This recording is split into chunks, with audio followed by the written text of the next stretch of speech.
θα έλεγα ότι είναι μια αισιόδοξη εξέλιξη αυτή.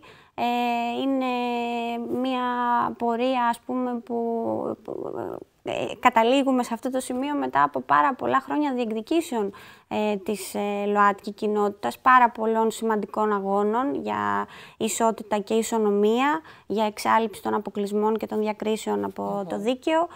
Οπότε είναι πάρα πολύ σημαντικό και νομίζω ότι αυτό πρέπει να τονίζεται. Ίσως λίγο τώρα υποφωτίζεται και στην παρούσα συζήτηση και παρουσιάζεται ως μια θεσμική, ας πούμε, διαδικασία που έρχεται εντελώς από τα πάνω. Δεν είναι καθόλου έτσι.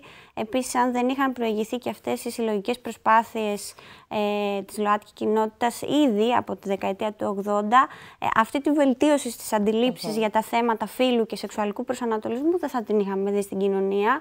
Οπότε, παρά το ότι βεβαίως ακόμα και σήμερα υπάρχει πολύ συντηρητισμός και βεβαίως και πολλές στερεοτυπικές αντιλήψεις απέναντι στα θέματα αυτά, νομίζω ότι αναγνωρίζουμε ότι έχει γίνει ένα βήμα και είναι πολύ σημαντικό.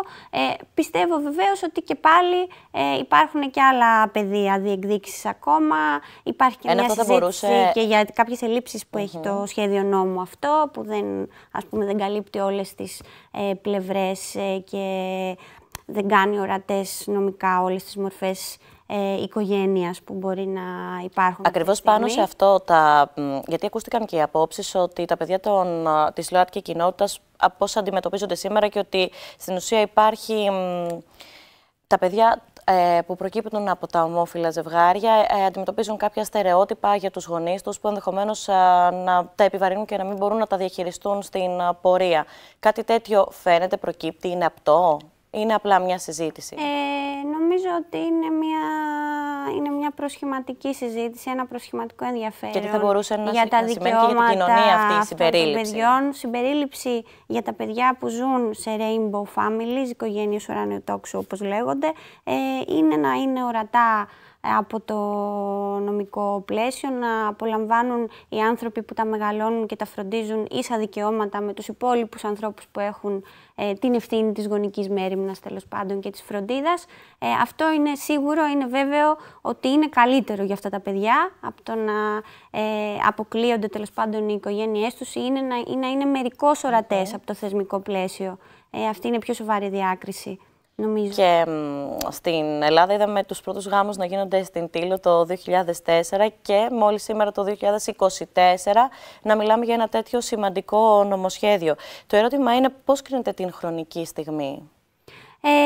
Κοιτάξτε να δείτε, είναι μια πολύ ενδιαφέρουσα η ερώτησή σας, γιατί είναι μια περίοδος κατά την οποία η κυβέρνηση κάνει και άλλο νομοθετικό έργο, το οποίο έχει άλλα χαρακτηριστικά, δηλαδή προχωράει, ας πούμε, το νομοσχέδιο για τα μη κρατικά πανεπιστήμια, κάνει μια, κατά τη δική μου γνώμη, προσπάθεια να αναθεωρήσει αρκετά συντηρητικά τον ποινικό κώδικα, δηλαδή έχει ένα νομοθετικό έργο το οποίο είναι, θα λέγαμε, σε πολύ διαφορετικό τόνο και κατεύθυνση από τέλος πάντων, το νομοσχέδιο για την ισότητα στον πολιτικό γάμο, και γι' αυτό κιόλας αναφέρθηκα νωρίτερα και στη σημασία, όταν συζητάμε για την ισότητα στον πολιτικό γάμο, να αναδεικνύουμε το ρόλο των αγώνων και των διεκδικήσεων της ΛΟΑΤΚΙ κοινότητας, γιατί κάπως μπορεί να γίνεται και μια παρανόηση καμιά φορά και στο δημόσιο διάλογο ότι κάπως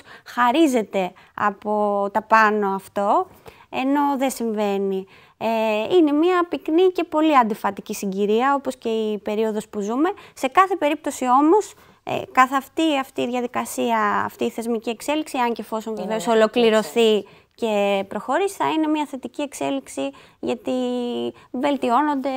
βελτιώνεται η θέση αρκετών συμπολιτών μας και αυτό βεβαίως πρέπει να το υποδεχόμαστε πάντα ως κάτι πολύ θετικό, μια βελτίωση για την κοινωνία. Κυρία Κωσυφολόγου, σας ευχαριστούμε πάρα πολύ. Και εγώ σας καλή συνέχεια. Να έχετε και ένα όμορφο απόγευμα. Καλή συνέχεια. Θα έχουμε τη δυνατότητα να τα ξαναπούμε. Θα χαρώ πολύ. Γεια σας.